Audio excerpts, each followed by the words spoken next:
Main কথা হচ্ছে আপনার হাজবেন্ড 2-3 মাস পর পর আসে। হুম। পরে আমরা হচ্ছে টাইম ঠিক করে দিয়েছিলাম, ওই টাইম অনুযায়ী হাজবেন্ড আসছে। না, আপনি যখন আমাকে ওই ওষুধগুলা দিছেন বলছি মিলস হয়নি, তখন আপনি আমাকে ওই ওষুধগুলা দিছেন আর আমি খাইছি আর আমার বমি হয়েছে অনেক হয়েছে। তো বাড়িতে সবাই বলছে যে কাঠি পরীক্ষা করাইতে, তখন আমি কাঠি পরীক্ষা করে দেখছি যে পজিটিভ আসছে। তখন আচ্ছা, আপনার এখানে আসছে আর আপনি আলতা দিয়ে ওই ওষুধগুলা দিয়েছেন, এখন এগুলা খাইতেছি আর কি। আলহামদুলিল্লাহ। এর ভিতরে যে আপনার বাচ্চা আসছে এটাই হচ্ছে শুকরিয়া, কারণ জি। আপনার 1.5-2 মাস পর পর হচ্ছে মাসিক হইতো, মাসিকই হচ্ছে ঠিক মতো হতো না।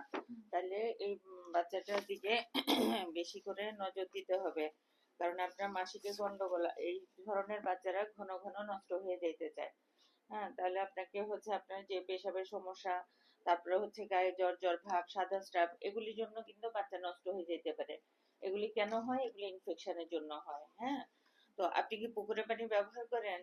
কিসের পানি ব্যবহার করেন? কলের পানি শেভ মোটর করেন আছে, কতদিন পর পর? 10-15 দিন যায়। আচ্ছা, আপনি 7 দিন পর পর শেভ হবেন।